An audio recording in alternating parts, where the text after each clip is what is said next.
Hello, So, guys. He's keen. He's remembering. He's in the buzz. So we were just having a conversation beforehand. So I'm recording now, and the word adrenaline came up. The word adrenaline comes up. So when you think of the word adrenaline, what does it point to you for you in your life? Where do you find, across all areas of life, where do you find that the adrenaline kicks in? Oh, yeah. Yeah, so many places. So many places. What's the first one that comes into your mind?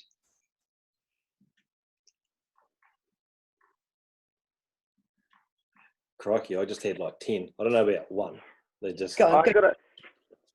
go, Alex. So yesterday, like, just openly, we've been locked up, and I go out and I have apparently all the things I just can't go anywhere. But I'm having fun anyway, and I sat on the top of this container and I've built this jump and this ramp down off the container, and there was a bit of a gap that you had to clear, but it wasn't like the container goes this way and the jump goes sort of on a 45 off the container, maybe a bit more. And so it is, you have to like turn on the container, half pedal, hop over and then down onto this ramp. And for about 10-15 minutes yesterday, I sat up on this container going forward and back, trying to get the right pedal motion, and just mentally wasn't going over that ramp. Like, I was just shaking. I was ready. I was shaking, and I was really clear-minded in how it was going to happen. And I realized that I was concentrating on the actual ramp, not on the outcome of getting down to the bottom. So that was one of my biggest points that I had to change, but just that adrenaline to sit in it and just be so quiet, and just so full of everything. And that's like just the natural drug in your body just pumping, being like, yeah, you can do this. You're ready for this. The body's ready. The body's active. And then to actually succeed and go off and do it, and it's just like, yes, woohoo! I think one of the ones that comes to my mind that hit me the most and took the longest to really chill out from was a parachute jump. And sure enough, I was just, in the airplane, and the concept of it was cool and not cool all at the same time. And then in the plane you get, you got everything on, and then you're strapped to this guy, and now they're telling me to go toward this open door. And I'm like, well, nothing inside of me wanted to go to the open door. Already I've got this confusion going on, but I'm freaking strapped to him, and he's determined that he's taken me. It's his job. That's what he's paid for. He knows he's going to have people like me that just like, oh, hang on, this was a cool idea.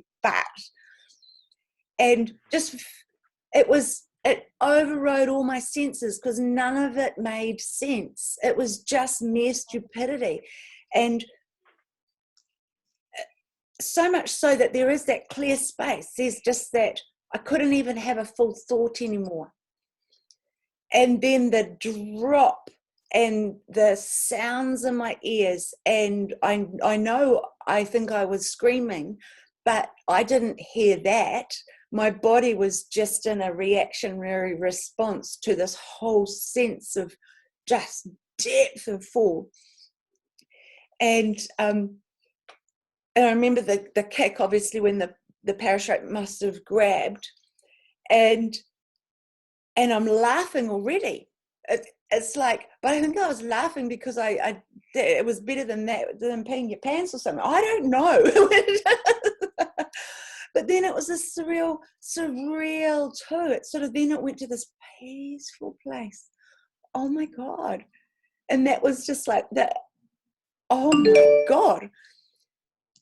And then there's the landing, which was, our landing wasn't too bad, actually.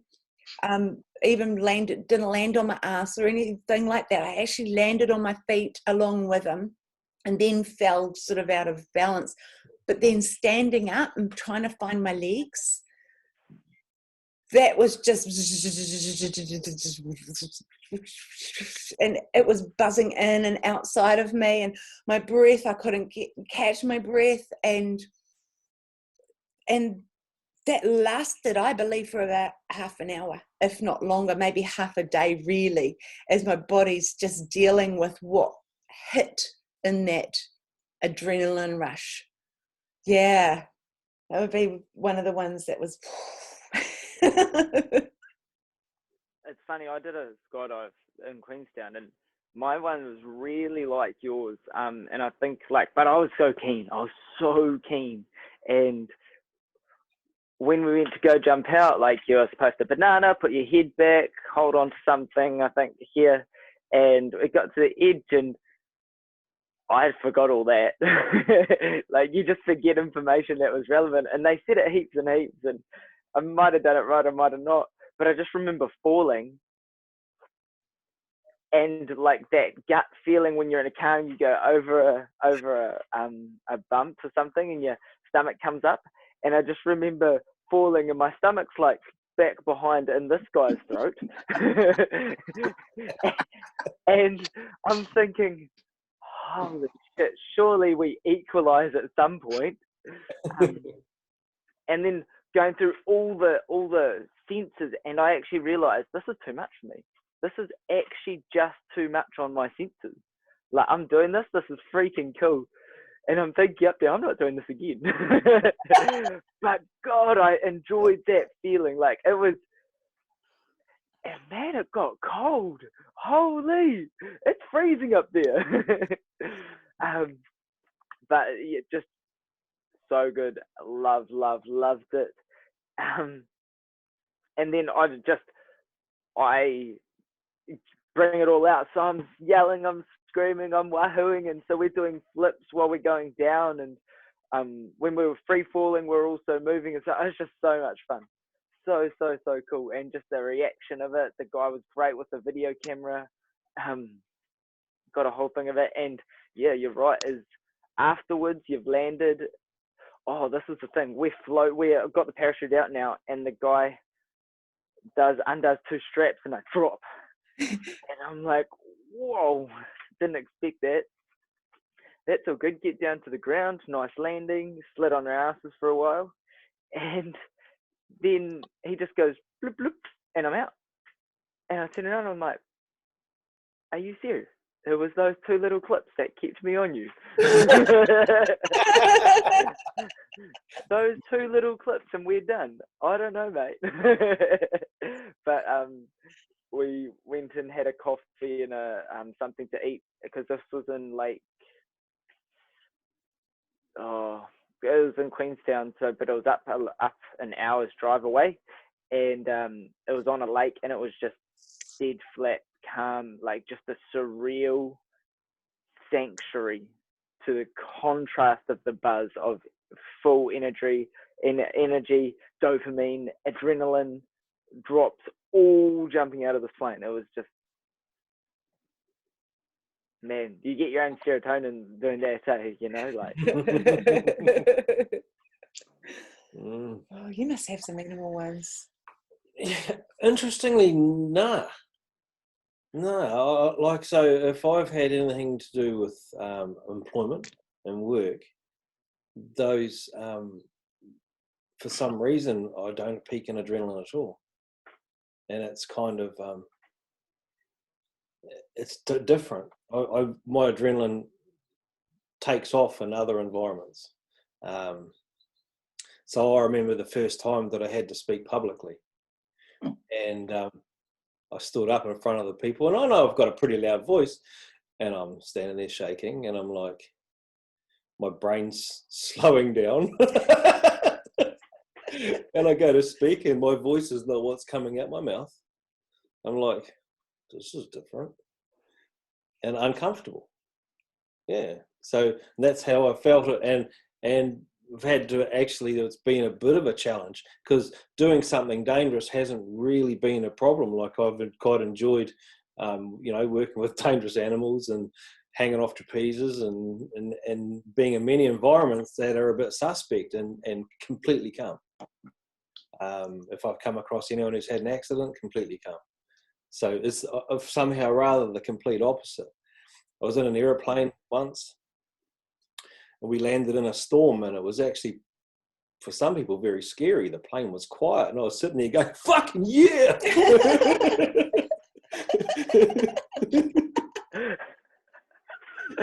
This is cool. In the plane, you could feel it sliding down the runway. It was awesome. Sticking in front of people, he's like, what? And so some other, interesting. Might have talked about the odd car slide or, those sort of things, but yeah, there's other things that sort of fire me off and an adrenaline hit. Yeah, very interesting. I've been looking at it for a long time. It is a bit of a, because it has the helpful and unhelpful aspects to it. Yeah. And how much more it connects to in your body and whatever's happening up here too. Because it's specific purposes. It's really cool because it's that adrenaline's purely for that fight or flight. Purely. And then what we utilize it for as an entertainment factor gives us those fight or flight adrenaline rushes. Like it's designed for the warthog who's chilling on the eating some grass, and the lion comes up, and if it's a young lion, let's just say theoretically, that warthog is going to get scared, and then it's going to realize, okay, maybe you're not as you're not your big dad, you're not going to just obliterate me, but I could actually fight you in a way.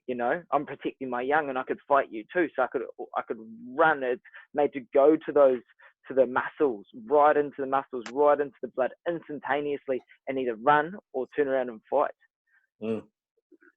So for those, and I really liked how you said about us when you go to speak, man, I think everyone can relate to that bit of public speaking, when you're just nervous, and I guess that's that deciding factor at school. If you think back, like where some people were just like up there, yep, sweet as, and some people were like, oh, I don't know about this. I've known a few performers that vomit before they go on stage. Right. They're just, everyone has their own way of working with it. It's really interesting, because it seems like there's two different ways people deal with something that's coming up. And there's two very different ways. Some people just freak out up to the point, and they go through all the scenarios, and they get the adrenaline hits, and they're scared, and they're nervous, and they're upset, and they're worried about all the stuff that could happen. And then when they actually get to whatever the event is, they just deal with it.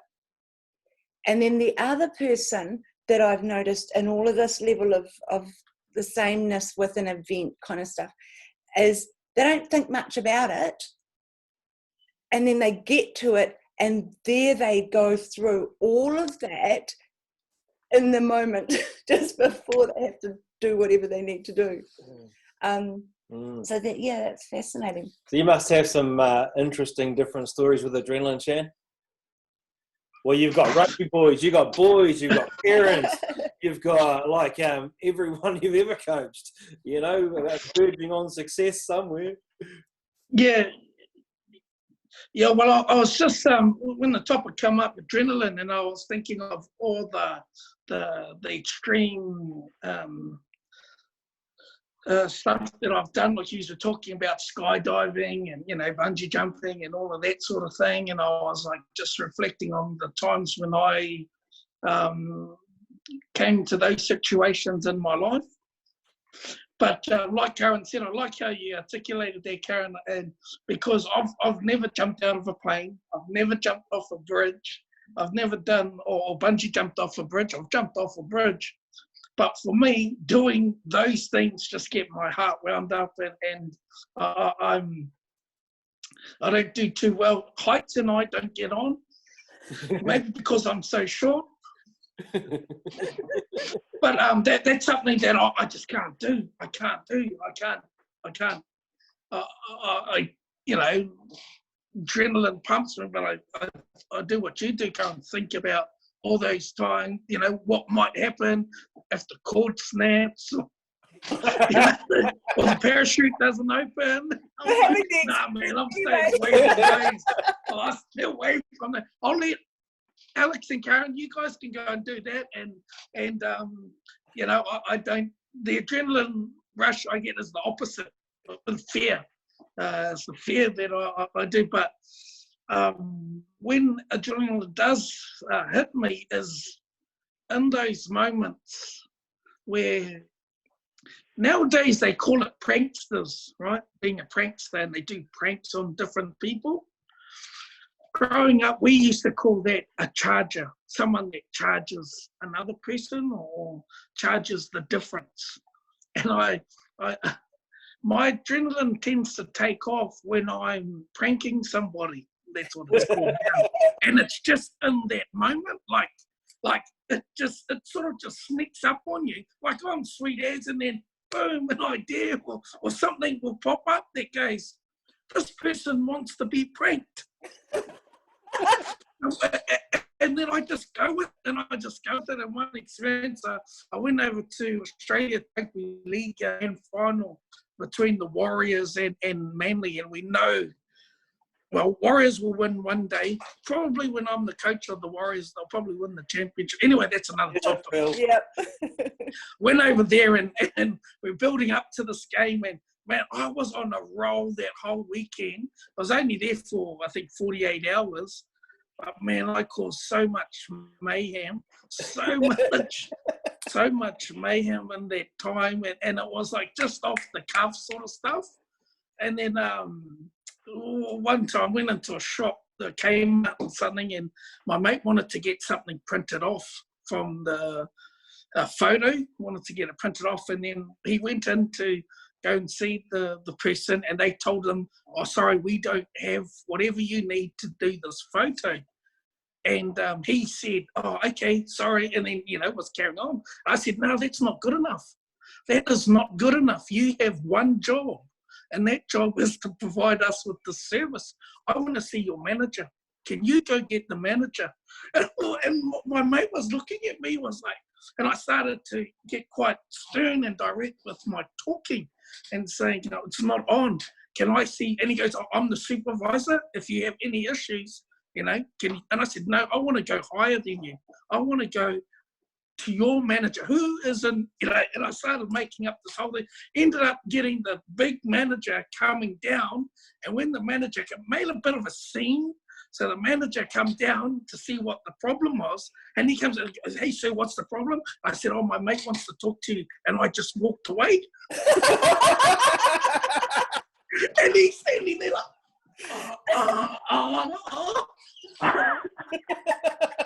like this, and then that was enough. On my way out, I had another mate with me, so I walked in with two mates, and there was a security guard on my way out. So I made this big scene, walked out, left my mate with the big manager trying to, and he had nothing to say. He didn't know what to say. He was just struck. And then when I walked out, I seen the security guard at the door, and I picked out my other mate. I said, hey, there's a guy with grey hoodie with long hair. I'm sure I saw him put something in his pocket. I'm not sure what it is, but I just seen him put something into his pocket.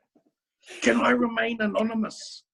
Can I remain? And like all this time, I don't know what happened. It was like another person. I was just on this, and this was even before Pranked and all of that came out. And I just went and I stayed with him, and I go, see that guy there? That's him there. That's him there. Don't look, but see that guy? That's him. That's the guy I see. And it was my mate. Then I went out, and I went out of the store, walked out, and I seen the security guard just following him everywhere.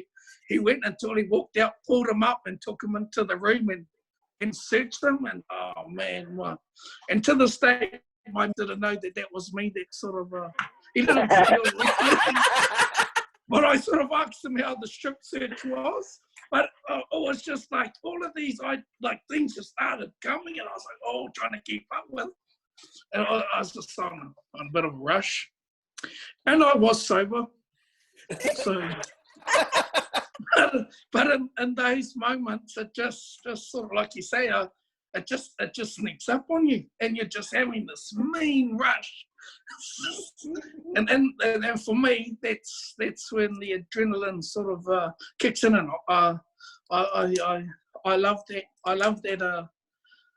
love that environment. And then if you're looking in a sports context, when it gets really close, people, they don't want to watch, or they're like, oh no, I like it.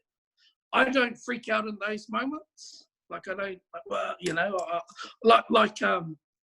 boxer, I'm quite calm when those situations happen where they're quite stressful and adrenaline's pumping. And in those sporting moments, and I think it's something that I feel comfortable doing. So I don't freak out, and I know the parents are freaking out, everyone else is freaking out, but in those moments, I'm quite calm. So like now, I'm calming down now, just coming down. Yeah, rush. just coming down. Yeah. Gorgeous. And high-speed chases, that's something else, but hey, that's another topic. I was going to go there. That's another story. I think that story is for right? after the recording. I as a young woman, I couldn't get enough speed. I just loved anything fast. It wasn't that I had to drive it. I just wanted to be in the fastest thing, on a motorbike, on a boat, in a car, in a vehicle. I didn't care how far. I didn't think about whether they were a good driver or not. Just go fast, and I just loved it. And so we were involved in we did women's races on boats, speed ski racing. I was the observer, that kind of stuff, and I just really, really couldn't get enough. It just exhilarated me. I just loved the rush. I really embraced it, even those moments of whoa. That was just really cool. If we're on the back of the motorbike, as deep, I never thought about all the stuff that really could happen. It just didn't, or if it did come to me, I'd just let it go. And so deep into the corners, anything like that. And we had accidents. We broached a boat one time. That was pretty serious and really cool too, all at the same time. I mean, serious. It's the most exquisite experience and the most horrific experience all at the same time, when you're going fast one way and we were winning. And I was observer at this time. And we just hit the wave or a cross wave at a certain way, and the whole boat, just the motor stays in the water and the whole boat flips around. And normally the observer gets chucked out. Somehow I didn't, and I just slid down and grazed. My whole body was just a mess, but I ended up on the bottom of the boat rather than out, which is the normal thing. But it all changed when I had a child. And probably that last one there was the last women's race I ever did. Things changed. My values shifted. Because all of a sudden I put a value on, well, actually I just found out I had more fear. I replaced my excitement with the what if something happened to me and I was maimed or hurt or something like that. And I couldn't enjoy it the same. So everything tampered down. Once a child had come really into my life. And it's interesting because the same adrenaline kick I'd obviously didn't have as fear was then came in. I'd renamed it, I relabeled it, and then it was just, oh no, I'm good, thank you.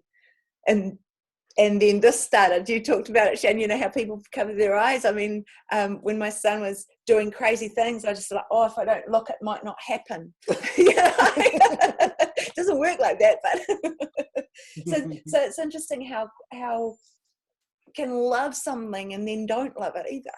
It's my version of that. Yeah. So high speed chase, Shanen? Well, I think going 60 in the 50 zone is high speed. Yeah. Yeah, nice. Nice. Yeah, well, yeah, no. You know, when you were young and dumb, I'm not sure about you, but when I was young, I was dumb. And I, going for a bit of a joyride with my friends and thinking I was quite cool. And then I was heading in one direction and a cop was coming in the other direction, opposite direction. And then I looked at my speedometer and it was over the 50k mark and it was a 50k zone. And I was like, OMG. And then I seen the police turn around. And then that's when the adrenaline kicked in. You know, most people stop in that situation.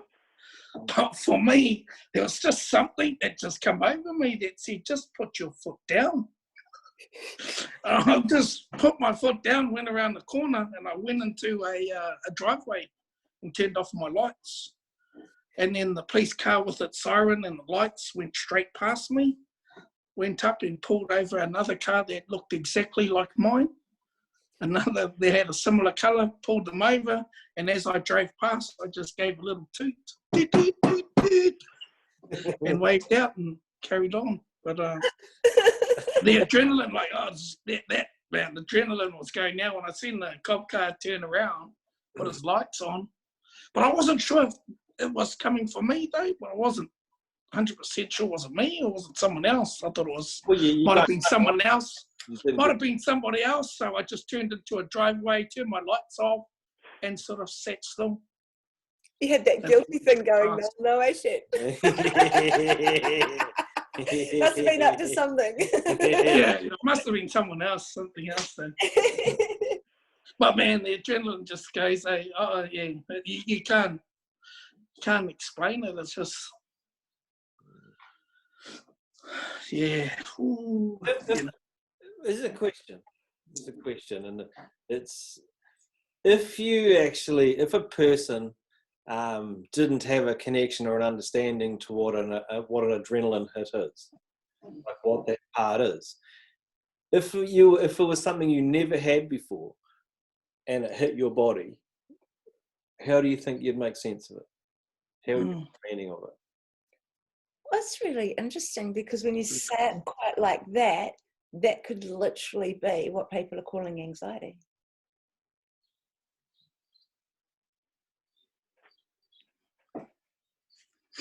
Wow. And it's interesting if you put it like that, just through this framework, because the energy has nowhere to go and there's no acknowledged, real, true version of it, like as in Alex said, fight, it sends you into fight and flight. This is my version of it, and I'm really opening it up for the group too. But you go, what happens if there's a fear factor, an adrenaline rush, a peak of height interest, is all of the blood literally runs down into your limbs and away from maintaining your body so that you can actually fight or run or just get the hell out of there, right? But if there's no message to that because there's no seen actual problem, it could actually turn back on itself. And then the next levels of thoughts would be the predator. Then our own thoughts become our predator. How's that? Well, it's like, I think when I was a kid, I went and cut wood, or I went for a walk on the farm. If I was experiencing anything like that, I couldn't imagine what it'd be like if I didn't have some information or education around how the body kind of functions. Even now, I think even Karyn has said, when you're in a bad mood, go freaking cut some wood or go mow the lawns or go walk it off, go for a walk, go for a, and that's the way you got to burn it out of your body, isn't it? With some level of movement to help your body figure it out. A trauma release is what happens for a, let's say did you call it a warthog? Yeah. And let's say that it realized that the lion missed it, it was a baby cub, it'll shake itself off. That's a trauma release in the wild. And then it'll just go to grazing again, go and have water and just carry on with its normal life. A trauma release in the body is very similar, and this is a shaking thing that happens for people when they've had a real big scare. This is literally trauma releasing from the body. If it traps inside of this, the memory of it can be quite a different thing. Yeah, so chopping wood or going for a walk or stretching or having a good scream can actually get that energy that got cooped up in, because Alex and I both explained we're yelling or screaming when we're falling. This is a massive adrenaline kick. If someone's getting it because they're having a massive values, if in a relationship there's a real tense moment because you've got different values going on, that's an adrenaline kick too, because everything inside of you is going into levels of overwhelm and confusion to come to some kind of clarity, to defend oneself or to self-preserve.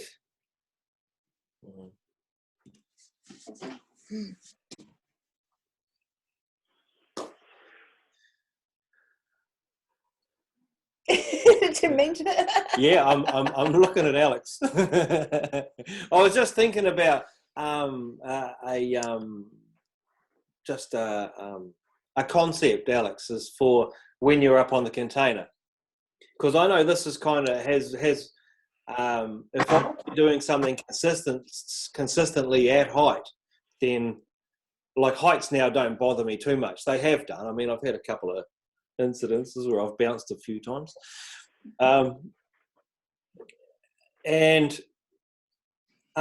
if you have a level of repetition at something, like if Alex, if you went and spent 7 days in a row on a frickin' amazing mountain park with dangerous jumps, what do you think it would look like when you were sitting on top of the container after that? If your direct experience was dropping in off everything all the time. So like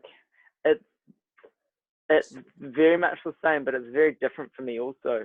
So in the time of actual speed flight, when you're going, because of having done that so much and having done it faster on a motorbike. So what I've found is that downhill mountain biking, I get the same adrenaline rush as I do on a motorbike.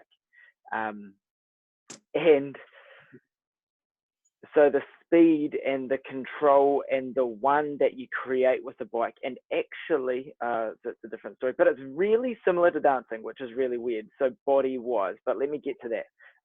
So if I spend so much time on a mountain bike repeatedly going down trails and hitting gaps, and then you start to see new gaps. So when I was racing in my cross country in one of my bell races, it was my best race I ever had.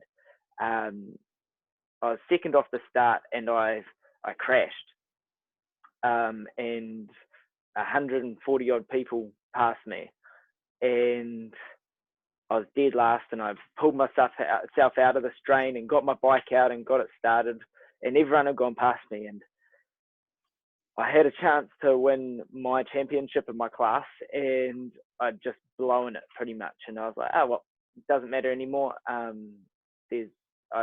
don't get anything physically out of this. So let's just go have some fun. And it was a real technical track. It was a really bumpy track. And it was the major time that installed into me that the faster you go, the easier it is.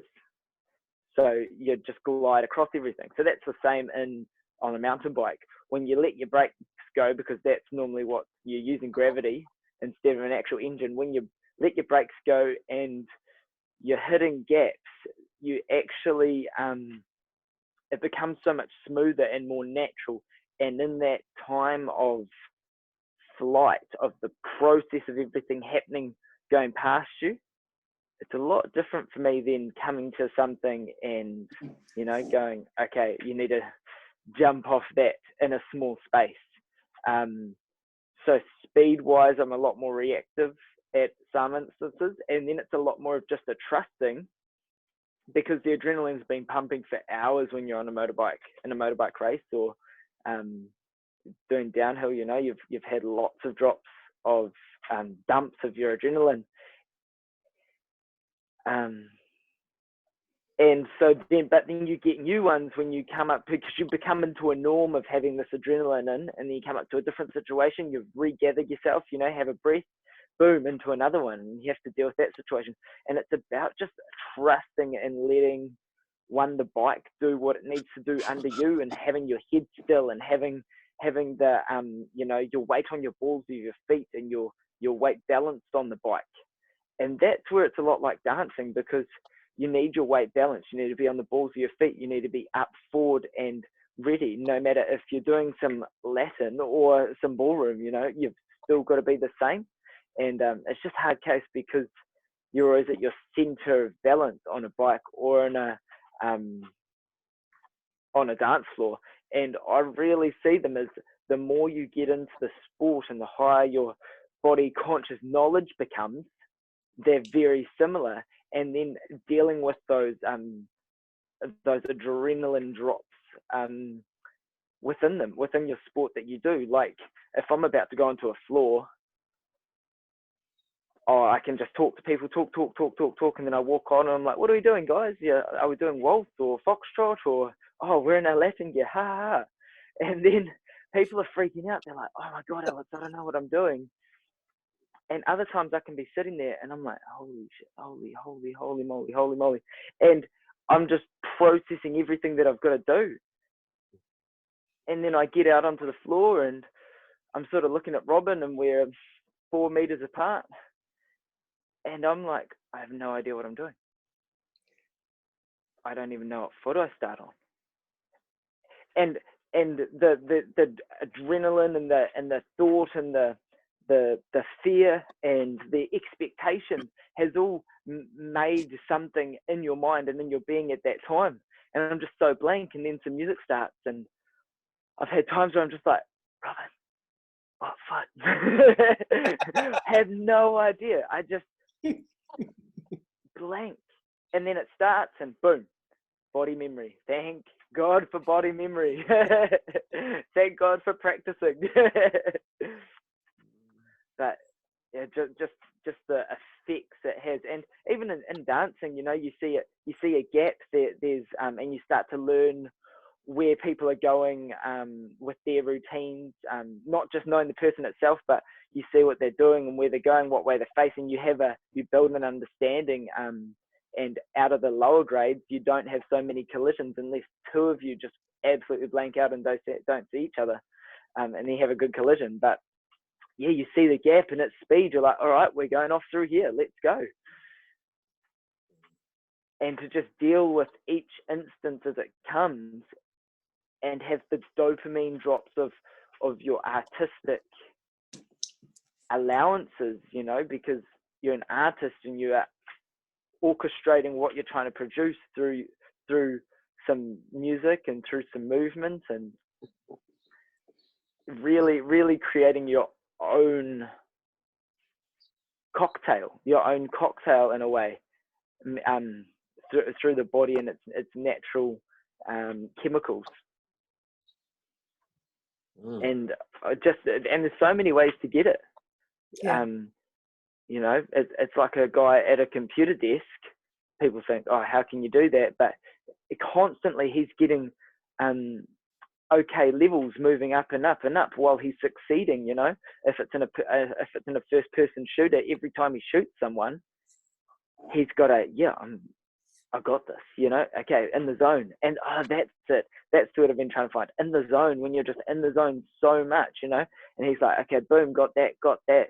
And then straight off onto the next one. And he just knows what's going to come next and can deal with any situation.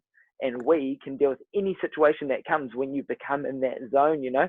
It's all clear, everything slows down, or it's moving so fast that it slows down as well. Definitely get that on my mountain bike, on the floor. Yeah, and then all of a sudden it just happened, and you're like, oh wow, how did that happen? Yeah. But it's that trust in your body that it can articulate and do what's needed to do almost before the brain has known.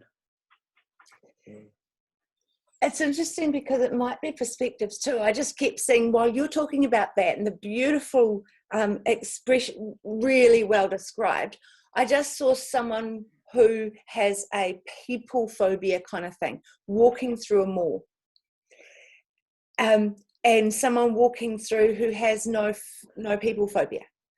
And the difference would be exactly what you just said. That if someone's fully okay with themselves and with other people and interacting and moving past, they'd just be in their zone, doing their life.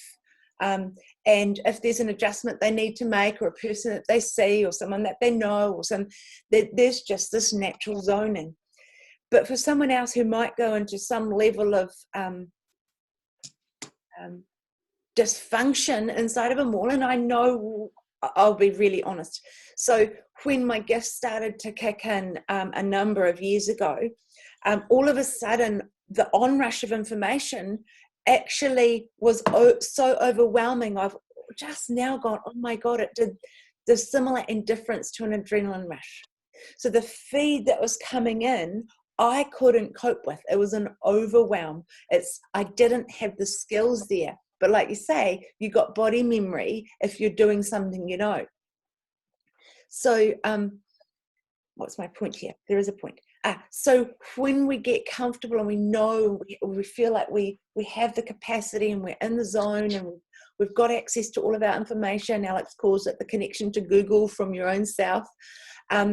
You're totally Wi-Fi'd in to who you are and feeling resourced. Going anywhere is fine, but no one lives like that all the time. That's the truth, right? So we have these moments where Alex's description is, would I move forward, or I just don't have the skills right now. I'm feeling really bad. And this second guessing of ourselves turns us in on ourselves, and all the chemical stuff, which might be, you know how a bar of cocktails, there's multiple different spirits on the shelf. And it depends which spirit's being poured into which combination or how it's prepared as to what the end result is. It's kind of like, it's almost the same releases of this chemical, but just in a different order, which creates a different reaction. I saw something. So while you're talking about your mall and the two different people, I thought this was really cool. So this is my vision. This is how I run a lot of my choices. Is we are animals.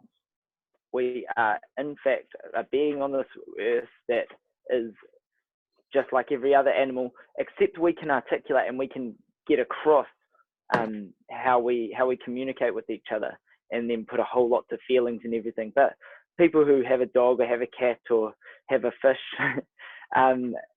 can know that they still have feelings. They still have good days, bad days, good moments, bad moments, but they can move through all their emotions probably a lot cleaner than we can.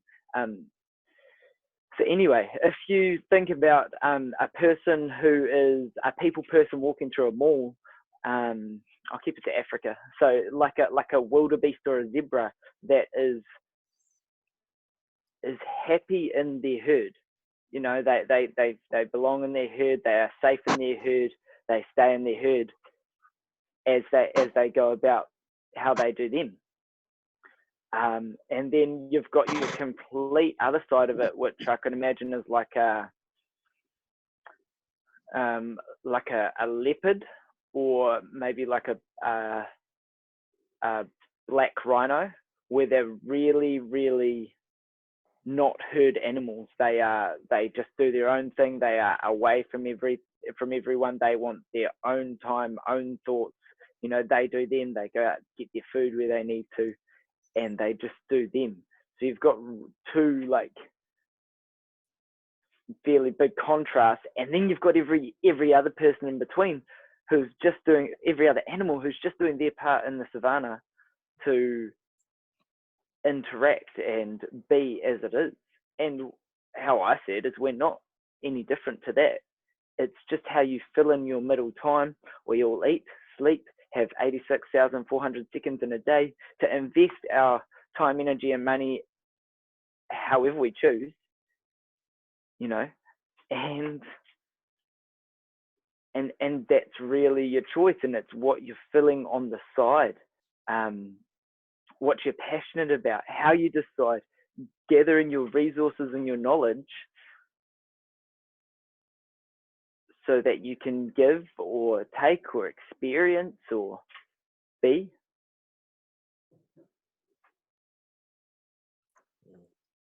Constantly practicing being a human. Yeah, constantly having to decide how you're going to be.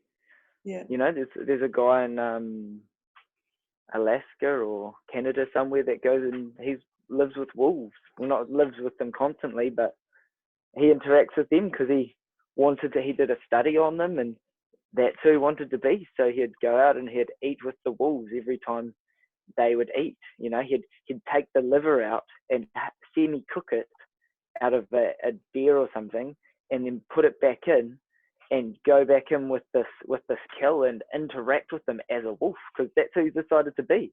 And he'd eat the liver because the main pack leader eats the liver. Just studied them so much, and he was a part of the pack. He'd have to fight them if they chose to challenge him. He'd have to fight them over the kill, and then he'd let them eat as well. And these are like a lion, you know, they'd rip you apart in half a second before you'd even understood. Hey, mate. Yep. Yep. And that would be how he'd get his adrenaline rush. You imagine a full-size wolf snarling at you, wanting your food. I'd be like, oh, okay, here's my food. Cool. I mean, in a world that's trying to tell you to calm down, your body's got all the stuff that it just has, and he's gone, you know, that's gone bush, and other people will do the same thing. And it's the opposite sometimes of what the body really needs, right? Mm. Mm. You know, we're on lockdown, so we're going a little bit interesting. Shan, we've sort of got all excitable there and inviting you to, you know, to jump in and offer your... Give us some more pranking stories. I've got too many. I'd be interested, Shan. I'd be interested myself personally, because like I don't have children, and you've got a various age of children in your house, and watching them come through. Recent experience. We know Karyn has already done for Alex. What's it like if you see your kids moving into a place where the outcome for them isn't so great, whether it's on a skateboard or if they're doing an outside activity or... Yeah, you know how Karyn was doing this? Yeah. I do this.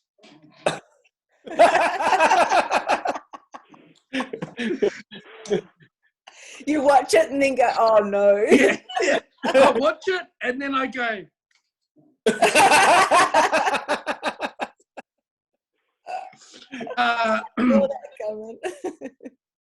Yeah, no, but to be honest, yeah, I've learned that, I'm aware that they're going to make their own decisions, and some of their decisions may not be the decisions that I would want them to do, but literally like that, I'm learning to just let them do it, learning to let them experience it and watch them, and then do that, and then go and support them. But yeah, it's just really interesting. I let them do it. I watch them. I know it's like they're gonna, and when I know they're gonna do a good wipeout, I tend to get the camera out And if it's something worth capturing, I sort of sense, this is going to be a good to capture. And to play it at the 21st.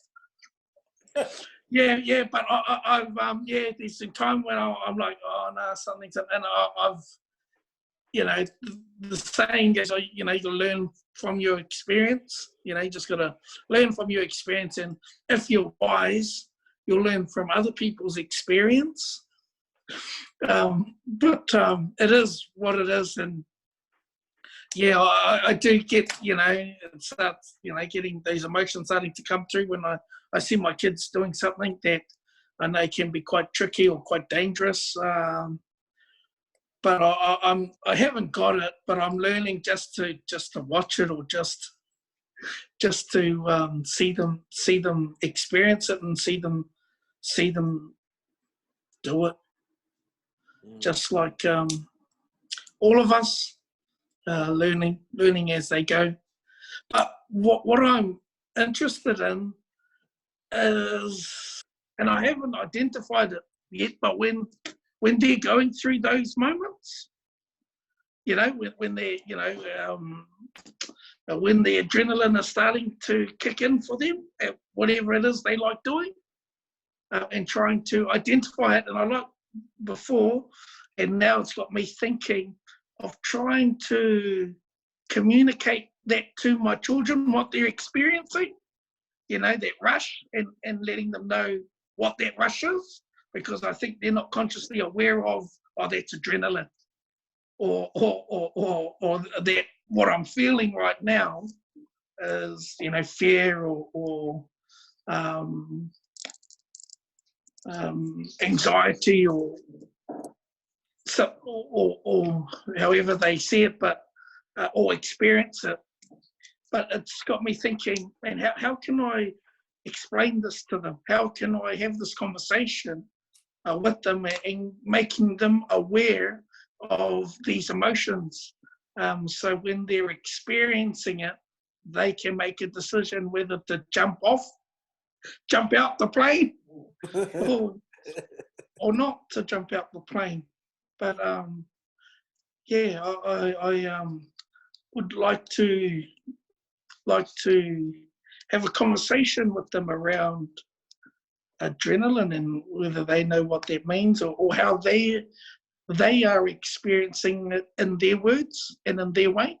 Yeah, I think that's really wise, Shan, with all of us, whether it's with our children or with ourselves or with our friends, partners, family, careers, whatever, because what the brain's doing is it's quickly making sense of a whole lot of sensates going on in the body, which is literally the result of the chemicals.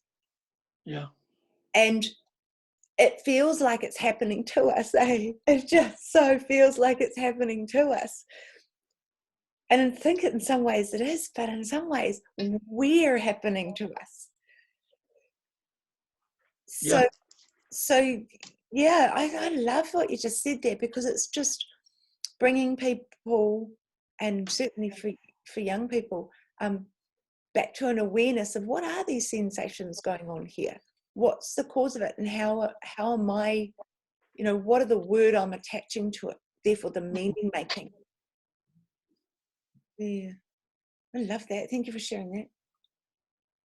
Awesome. Well, that hour disappeared like quick. Yeah. It did. It disappeared real quick. It did. Anything specific that you'd love to just bring in to pull it all together, like tying our shoelaces up for the day? Well, just like that, happens so quick. Adrenaline, it's a rush that happens really quick. And then it's like, and I felt having this discussion there, heart starts racing, you start sort of remembering and experiencing those memories and those emotions that you were feeling at that time. And it's so quick. And then afterwards, you sort of come down. And I've experienced all of those emotions during our conversation, and then now I'm feeling coming down. Coming down. That's how I feel. Yeah. So real. Yeah. Yeah. Yeah. You can feel it, eh? You can Yeah. actually just feel it. So this naturally happens in the body too.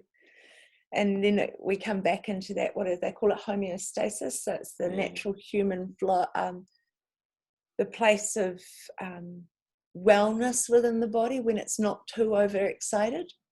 And rather than being, what is it? Bipolar, sort of having a high rush and then going to a low sad space, instead understanding the balance is there, right? So we have a high rush, there's gonna be a come down. And so when we come down, just allowing that rest and recreation, and then that inner, and Alex points to it so beautifully, that inner balance. He talks about it physically and being in the zone with all of his sports. But it's also, we have that place inside of ourselves, that resting place, that pause, that gentleness, where everything, where it just, all the dust settles, or all of the chemical runoff washes away, whether they're toxins in the body or that kind of thing. However it happens, it has to go somewhere. So that gentleness that comes into our body, and just being okay with us, having that, recognizing what Shanen was pointing to, that come down. It's beautiful. That's my ending, therefore. I thought about it as from yesterday from Alex on top of the container, and you know, sometimes when you have a big adrenaline hit, and I have had the old one in the past, and boy, sometimes it feels like your heart's just leaping out of your chest, eh? It's just like, and it's a really physical thing, but it's also a mental thing, because you know, it's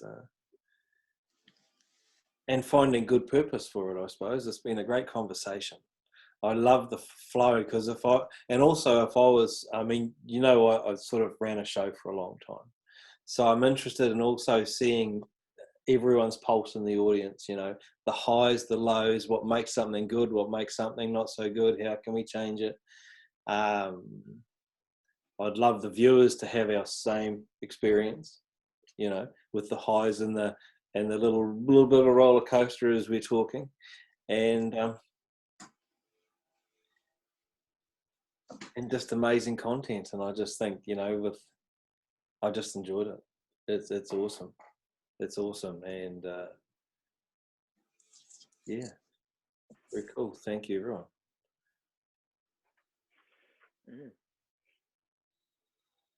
Man, I went on a little journey with that. And I think that's the thing is, you know, whatever you choose to make passionate to you, and how you work and create that. It took me on a good journey, actually, Boxer. So I'm a firm believer in, you can always transform, like you've got a norm, and then you can create that to be bigger or more directed or whatnot. So you can always bring up, say, relatable. You know, there can be certain levels that you can work at. So like a beginner level, say for a mountain bike, is going to be nice and easy tracks, you know, fairly flowing, nice and wide. And then you get to an intermediate, which can go just, it gets harder and harder. And then you get advanced, like double black diamonds, which are advanced, Reti, you know, technical, hard, fast as well, tracks. And you get all the in between. And then, so while you rise up in your level of confidence and how you trust yourself that you can enable your passion, you know, your comprehension for what is happening within that space is a lot more. So then the adrenaline can just be at that top level again, and you can just get little spurts in within. And I really like it because afterwards you do need that. Okay, now I can drop everything from that and go on again. Just like when you interact with someone, at whatever level you choose to interact with them, resourcing yourself before you try to interact with them really strongly enables the cocktail of chemicals that happen in your body to come up, and then eventually they've got to come down, and what level you're working with that in, and being understanding that the other person is doing that too, in their knowledge and their knowing in that time. And then everyone else in the whole entire world, every other being, right down to the rocks, have that type of energy as well. And forever being, like I'm sure a rock just loves being skimmed across the river, gets that huge hit, and then it's going to sit in the bottom of that river for a long time. So just being allowing of that. You're funny. Cheers, bro. Yeah, thank you. You done for now? Never. No, I'm still going. Never. Oh, thank you so much for the shares. Thank you very much. So we have the dancer, the circus guy, the coach whisperer, and the butterfly lady. Cheers. See you guys. See you later. Thank you. Kia ora.